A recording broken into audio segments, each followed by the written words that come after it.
Welcome back to Blended Family Matters, where we talk about real life, real faith, and real hope for blended families. I'm your girl, Alicia. Hey, welcome back. It's Milo here. We're going to talk today. This episode is going to be talking about transition. And what does that mean? New roles, new routines, new emotions, and of course, challenges, right? Absolutely. Transitions can feel a bit overwhelming, don't you think? Yes. Yeah. but it's a good thing on the other side. It is. It is. It also can be places where God does his best work. Mhm. And we can definitely testify about that. Yeah. So today, we want to give you some biblical encouragement for whatever transition you and your family are walking in at this time. And the key word on that for this episode is encouragement, because we really need that in the blended family journey. Oh, yes, we do. So, first thing we're going to do is remind you that God is present in the transition, and He doesn't wait to get to the other side of the transition. He walks with us through the transition, and that's so powerful because you find out you're not alone, and we really need to understand that God is with us in this. We just got to be able to be receptive to Him. Absolutely, absolutely. I'm reminded where he says, I'll never leave you nor forsake you. So that is so encouraging to know that during those challenging times during transition, God is right there. He's walking right there with you. And sometimes we might not hear him. Go to his word. Yeah. Prime example, Isaiah 43:2 says, when you pass through the waters, I will be with you. So he's letting us know. This is a promise keeping God. His promise is, I will be with you. Absolutely. So and here's the key. You have to believe that. So God is right there in the middle of it. It's guaranteed, y'all. Absolutely. Absolutely. God uses transitions as well. He uses it to grow us. He uses it to stretch us, to get us in that pliable position that is necessary in a blended family. Because remember, you're trying to blend together. Right. So if you're rigid and apprehensive, it's kind of hard to, conjoin as one, be in unity. During this time, things are being exposed. Okay. Things that you didn't even think about, that you didn't even know, were aware of, like fears and insecurities and expectations and old wounds. We can definitely attest to that because we went through all of those, y'all. Yeah. And to be totally honest with you, we were both saved. Yes. Got met in the church, got married, and we still was challenged through the transition because the first response was, and because we'd never been through this before, the first response was from the flesh or thinking from a natural standpoint, logically. And that didn't work. That was his first response. My first response was either go to 100 or shut all the way down. which means, y'all, none of our responses worked. Not at all. Missed that joker. We didn't realize that this exposure that God was taking us through, again, this transition of exposure, it didn't mean it wasn't meant to shame us. No. It wasn't meant to throw out our flaws or say that we were less than or whatever have you. It was meant to heal us in areas that we needed healing in. As when I think about it, I'm reminded of James 1:4, where it talks about perseverance. It says, let perseverance finish its work so that you may be mature and complete. Mature and complete, meaning you got to grow up and you got to be stretched out of that original form, that rigidness that, what you thought a family should be, or perfectness of a family should be. And you got to be stretched so that you can be complete. Because remember, you are blending a family together. Yeah. You're blending different members and everything like that. I like what he says too. The key word that stuck out to me was perseverance. Because you got to press. Yes. That's what that word comes to. That's what comes to mind when I think of that word perseverance. Perseverance is pressing in. You got to press in. Sometimes no matter how you feel, you got to go the extra mile. And even when we're talking about going to God, we got to press in. Right. Because it has a purpose. Absolutely. Like you just said. It definitely has a purpose. Remember in the beginning, we was talking about the foundation of a blended family. Think about building. We're building now. We're building something. So one of those building blocks is transitions, and that goes another block that goes along with transitions is perseverance. Those things are necessary for us to build upon, to complete that foundation. And I like that. It is. It's a building aspect. Excuse our dog. She just feels as though when she gets left out of the transition, yes, she needs some attention. Absolutely. Make a brother rap in a minute. And guess what? I got something else to tell y'all. Okay. Guess what? Blended families know this best. Yes, indeed. Better than anyone else. Blended families should know this. Right. Because guess what? Growth doesn't happen overnight. Right. I know you think it might. I know some of y'all out there might think it happens overnight or by osmosis. Right. No, it doesn't. You know when it happens? When you least expect it. Yeah. After you've pressed through. After you gone through the challenges. And grew up and all that good stuff. Yeah, you can look back and say, wow, because that's where we are now. Exactly. Look back on certain things and say, man, we made it through that. Some of the decisions that we made, trusting in God really helped us. Absolutely. One of the things that we had to learn to do was ask God for wisdom when we did these. Because his word says, do not lean to your own understanding. And that's what we did. We kind of alluded to that when we first opened up this episode. Yeah. The things we were thinking about, we thought would work, the rationales and stuff like that. Yeah. Going to God for strategies. One of the most important things to remember is that we have to ask God during these challenging times, these transitions. Ask God. And here's why. Because one of the challenges in the transition is what's next? What do I do from here? This thing is happening now, and I maybe have never been through this before. Yes. I don't know what to do. If I lean onto my understanding, I might make the wrong decision. So I got to be careful in making sure, first of all, let me go talk to God about this. And that's something we need to get in the habit of doing. Yes. Let me talk to God about this and see what he says. Because God promises to give us wisdom if we ask for it. Can you imagine God sitting up there just watching us like a parent watching a kid doing something? I'm right here. I'm right here. Just ask me how to do this. Just ask me. I can help. I got this. Put me in the game. Yep. Tag me in. That's the reality of it. Me in. That is the reality of it. Oh my goodness. He says in his word in James 1:5, he says, if you lack wisdom, ask me, and I'll give it to you. No strings attached. If you lack, ask me. So what does this mean? Yes. You don't have to guess. Okay. You don't have to lean on your own understanding. Now, let me give you some scenarios, some of the things we encountered that we had to go to God for wisdom about. Okay. Parenting decisions. How are we going to navigate through it? How are we going to navigate? How are we going to parent these different personalities? Yes. Co-parenting dynamics. You know, we got to deal with the other parent that's in the other home as well. Yes. I need a strategy, Lord, how to do this. Blending routines, emotional needs. They're going to go through some emotional needs because now there's some new stuff in their life that they didn't expect. Yes. Boundaries. Okay. We got to establish certain things. And the last is very important is communication. I know there are times my wife and I, we would pray before we had family meetings because we needed God's guidance and his strategies on how to communicate with our kids. Yes. And also how to receive communication from them, you know, because again, you got to train up your child in the way that they should go. So we have to train them on how to be respectful when they express their emotions or their feelings.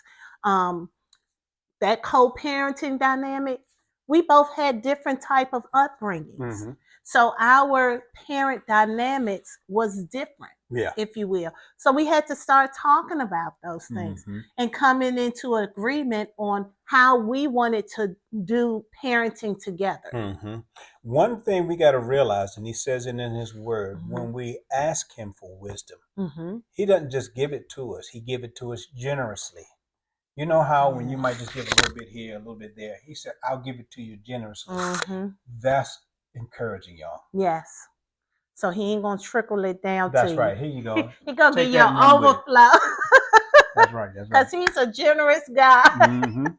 Yes, he is. And he will do just that. Another thing that God brings to us in transitions. Okay. And that's peace. Lord knows. Peace in uncertainty. Peace when you don't even know what to do, which way to go, or whatever have you. That peace that surpasses all understandings is what Philippians 4:7 says. You know, transitions can feel a bit chaotic. Yeah. It can be overwhelming. It can be unwanted, uncomfortable. Yeah. All of those negative things. But guess what? Even though it's a lot, it can also be comforting. It could, because that peace, it kind of softens the blow, if you will, you know, so that you can have a little soft landing to let you know, okay, I know that this is happening, but it could be worse. And you know that peace can give you clarity on the situation. It can give you understanding. Yes. It can help you think clearly, respond differently.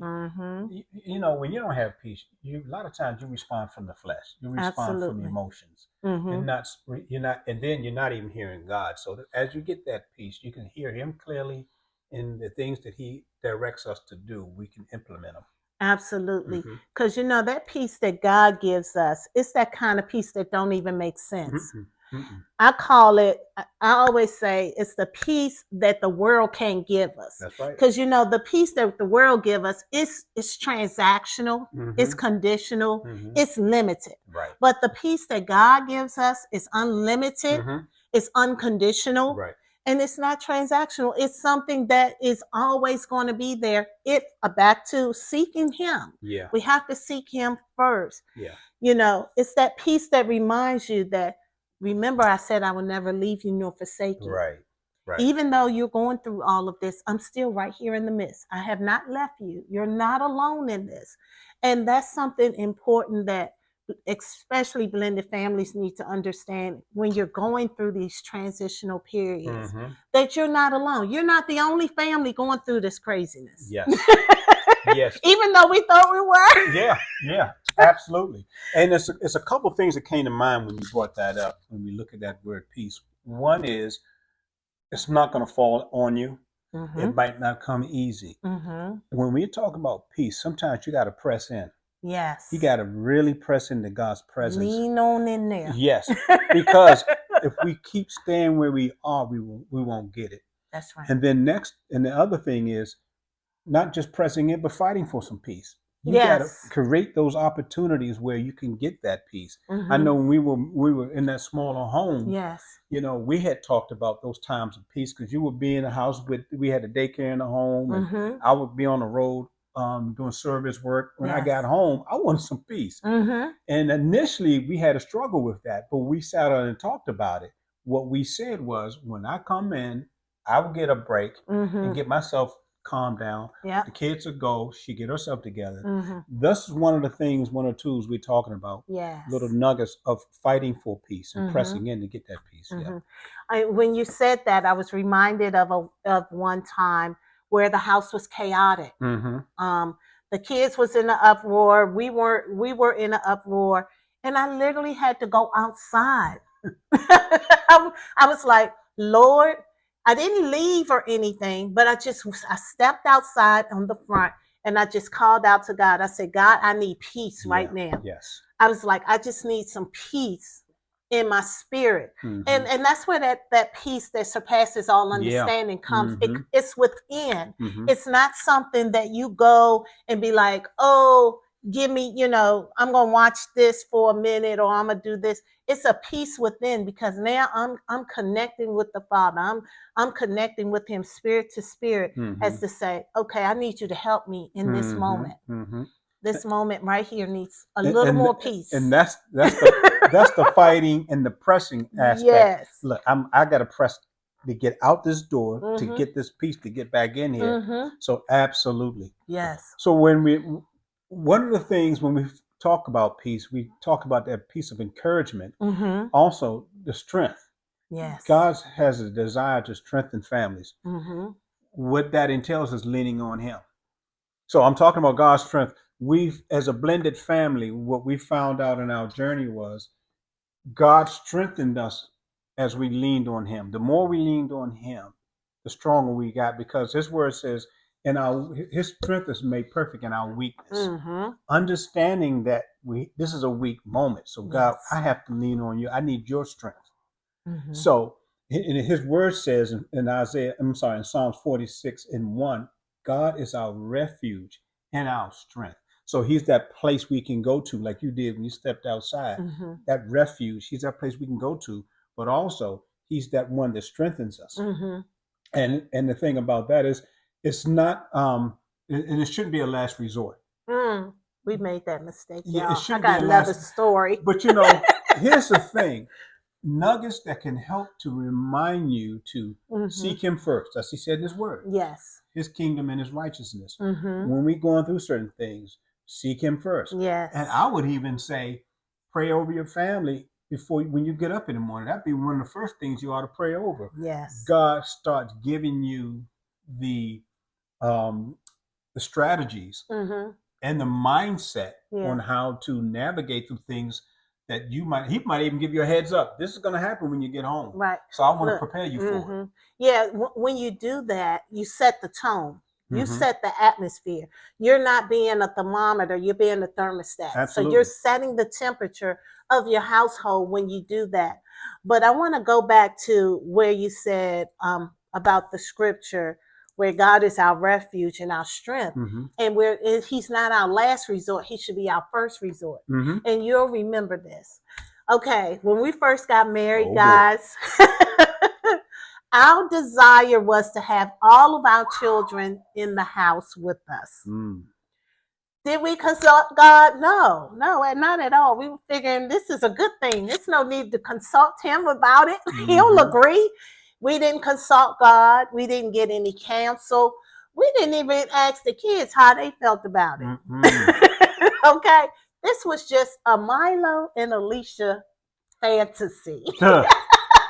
Well, that fantasy, guys, turned into the summer from hell. We had 6 of our children, 6 out of the 7. The oldest one was the only one that wasn't with us that particular summer. And so we had the 6 kids in the house, and we thought it was going to be glorious. Now we're in a 3-bedroom townhouse. I'm having flashbacks now. We had the Brady Bunch too, guys. Yeah. 3 girls and 3 boys. Yeah. Let's just say that we learned a huge lesson in putting God last, opposed to putting him first. And we never did that again. Yeah. Lesson learned, Lord. Appreciate you. We never did that again. So what we learned is to lean on God during the transition. Lean on God during these challenging times. Because as we did that, he strengthened us to go through it. So what I'm saying is, using transitions, God uses transitions to mature us, to build trust, to build unity with one another. Yes. And sometimes the very thing that we feel uncomfortable, God used to bring our family closer. Those challenging times, it made us press in, it made us seek God, it made us get those strategies. And what it helped us do, it drew us closer to him first, which is A+ on that one. Absolutely. But also gave us a strategy and showed us how to communicate better. And through that, we came together a lot better. Absolutely. Yeah. And we did learn these lessons during that summer from hell. We got a lot of lessons. We got a lot of lessons learned from that. Yeah. And it did make us stronger. And it did bring us together, because there were, several other incidents in between there where the kids got closer. Yeah. They started accepting one another and sticking up for each other. We got closer as the parents. And then, the family meetings started going a little bit better, growing, and all of those kinds of things. Right. So if your family is in a transition right now, guess what? You're on the right track. Yes. Indeed. Believe it or not, right? Let me tell you why. Because God is with you. God is guiding you. He's strengthening you. He's working everything out for your good, even when you can't see it. Yes. Even when you can't see it. And like I said, we have stories on top of stories. One real quick about that. One of our sons he would always be angry. He didn't know why. He would just always be angry and didn't want to have a good time. Well, one time he messed up and he was having a good time and there was a little smile on his face and everything. And he had to catch himself. It was like a breakthrough. He had to catch himself. He was like, hold on, I'm not supposed to be having a good time. I'm supposed to be angry right now. Yeah. But that came with prayer. That came with perseverance. That came with us continuously maturing and growing and being strengthened in God's word, in the persistence of not giving up. That's right.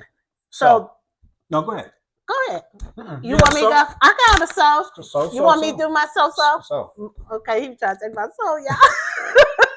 So, lean into him. We can't express that enough. Lean into each other. Remember, this is not your enemy. Your parent, your co-parent is not your enemy. No. And I mean the co-parents that are inside the home, as well as the ones that are outside the home. Lean into each other and trust that this transition, it's not the end. It's not the end of your story. It's actually the beginning of a new chapter. Right. Because remember, this is all new to everybody. This transition of becoming, a family. We know that we were in previous families, but now we are conjoining to be a new family unit. Coming together to be new. And so it's a transition for everybody. So it's a new chapter. That's all. Yep, absolutely. So let me say this. First of all, thank you for joining us. And it's always important to take the nuggets. If God drops something in you and it kind of tickled your ear a little bit, that may be something he has for you to really think about and apply. Absolutely. Again, thank you for joining us today on Blended Family Matters.